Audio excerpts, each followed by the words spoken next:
Hello everyone, welcome to my class Pooja maths hub.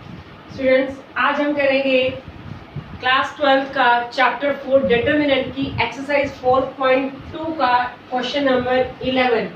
Question number 11 में students हमें prove करना है by using the properties this determinant is equal to a plus b plus c का whole cube, and this is the second part of the question number 11।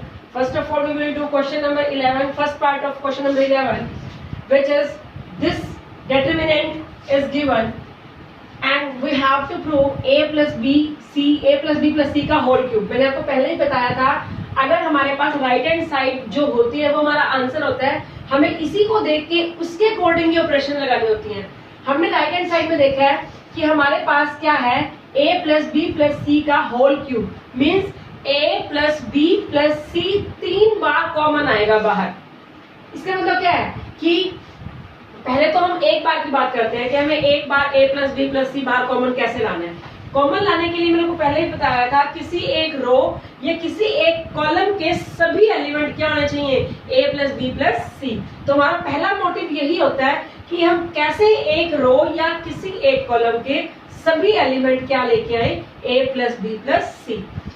How will we do this? Question को ध्यान से देखो, क्या करना होता है, हमें या तो रो पे ऑपरेशन लगानी है या कॉलम पे। वन बाय वन मतलब हमें दोनों ही ऑपरेशन लगा के देखनी पड़ेगी।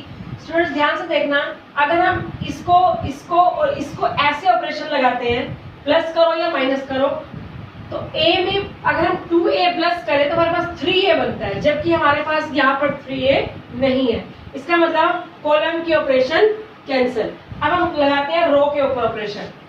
रो पे लगाते हैं, हमने पहले फर्स्ट ऐसे लगाई ये रो, इस रो को इस रो में ऐड किया, फिर तीनों को ऐड किया, तो हमने देखा a एज इट इज है। माइनस बी में अगर 2b ऐड करते हैं तो हमारे पास प्लस b बचता है। माइनस सी में अगर 2c ऐड करते हैं तो हमारे पास प्लस c बचता है, और a हमारे पास ऑलरेडी है, तो a प्लस बी प्लस सी हमें मिल गया। अब वो चीज सभी में एप्लीकेबल होनी चाहिए। यहाँ चेक करो, b माइनस 2c में ऐड किया 2c plus c, 2a minus a, यहाँ पर भी आ गया प्लस b प्लस c। ऐसे ऐड करके देखा तो भी स्टूडेंट्स हमारे पास क्या आ गया, a plus b plus c। इसका मतलब क्या है कि हमें ऐसे तीनों को क्या करना है, ऐड। ओके, हमें ऐसे इन तीनों को ऐड करके, अगर ऐसी ऑपरेशन लग रही है तो ऑपरेशन किस पर लगाएंगे, रो पे। तो हम किसी भी एक रो को चेंज कर देते हैं। सपोज कर रो 1 को चेंज कर रहे हैं, तो रो 1 में हम इस पूरी रो को चेंज कर रहे हैं। क्या चेंज कर रहे हैं हम इस पूरी रो में, कि तीनों रो को ऐड करके R1 plus R2 plus R3 को अगर हम ऐड करें, इन तीनों को ऐड करके हम चेंजेस कहाँ दिखाएंगे, रो 1 में। ऐड करो, मैंने आपको ऐड करके दिखा दिया। इन तीनों को ऐड करने से क्या आएगा students, a plus B plus C, here a plus B plus C, here also a plus B plus C, and no change in R2 and R3, so 2b 2c b minus c minus a 2c 2b c minus a minus b.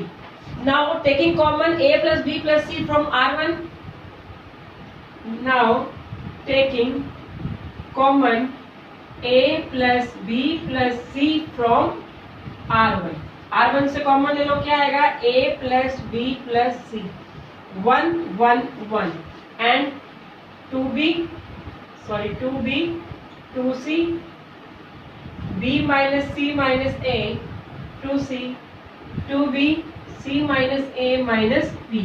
Student, इससे पहले कि आपसे कोई mistake हो, आप जब एक determinant को नेक्स्ट डिटरमिनेंट के स्टेप में उतारते हो तो आपको चेक करना चाहिए कि आपने ठीक उतारा है, क्योंकि अगर क्वेश्चन में मिस्टेक हो जाए तो उससे अच्छा यही है कि आप एक बार अपना स्टेप चेक कर लें। अब स्टूडेंट्स हमारे पास 3 1 आ चुके हैं, और 3 1 आते ही हमारे पास सॉल्यूशन आ जाता है कि हमने इन दो को क्या करना है, 0।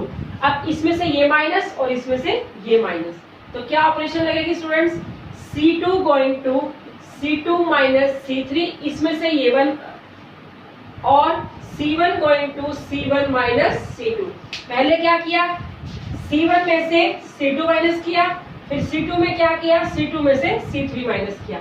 चेंजेस कहाँ निकाले हैं, C1 और C2 में। तो दिखाओ, C1 हमारे पास क्या होगा, 1 में से बन गया 0, फिर 2b में से b minus c minus a minus करो, क्या आएगा देखो, हम 2b में से क्या माइनस कर रहे हैं, 2b में से माइनस कर रहे हैं this one, sign will be change, क्या आएगा b plus C plus A, means यहाँ पर क्या आया a plus b plus C, और यहाँ पर 2c minus 2c 0. Okay, now again 1 minus 1 0.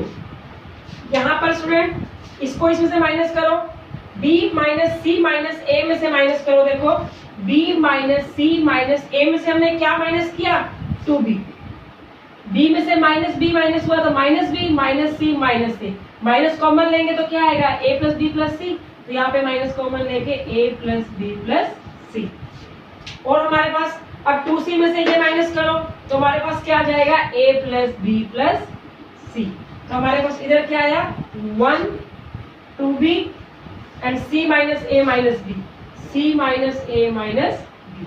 अब देखो student a plus b plus c c1 में से common, a plus b plus c c2 में से कॉमन, तो bye taking common, bye taking common a plus b plus c from c1 and c2. We have already one a plus b plus c outside the determinant, so we have now 3a plus b plus c means cube a plus b plus c का whole cube. Now we have in first column 0 1 0, we have in second column minus 1 and 1, and here 1 2b c minus a minus b. We need not to do anything if we have 2 zeros and 1 1 in any row and any column. किसी एक रो या किसी एक column में एक 1 और 2 zero आ जाए, हमें उसके बाद क्वेश्चन करने की जरूरत नहीं है. We have to define now expand by row 1. आपको यहाँ पर लिखना है कि by expanding या एक्सपेंडिंग बाय रो 1. अब रो 1 में से हम इस 1 को रखा बाहर. ओके स्टूडेंट, रो कॉलम छुपाया, 1 की मल्टीप्लाई 1 से माइनस 0 की मल्टीप्लाई से 0, तो क्या आ गया 1, और we have already outside the determinant a plus b plus c का whole cube. So this is your answer. Okay, now have a look on the second part of the question number 11. It is just like as the first part of the 11th question, only terms are different, question is same.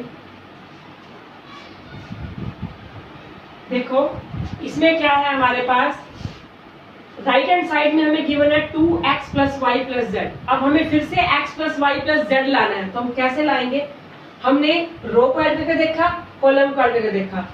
अगर हम रो को add करते हैं तो x plus Y 2z में z add किया 3z, फिर 4z, तो हमें नहीं सूट किया ये, हम ऐसे ऐड नहीं कर सकते. ऐसे ऐड करो, x x 2x, y y 2y और 2z है, means 2x plus 2y plus 2z. ऐसे ऐड किया 2y 2z 2x, we have the same value and z is at 2z 2x 2y, so we have same term in column 1. if अगर हम change दिखाते हैं column 1 में, तो we have the same term. c1 going to क्या होगा, c1 plus c2 plus c3, क्योंकि अब हमें ऐड ऐसे करना है, ऐसे नहीं ऐड करना.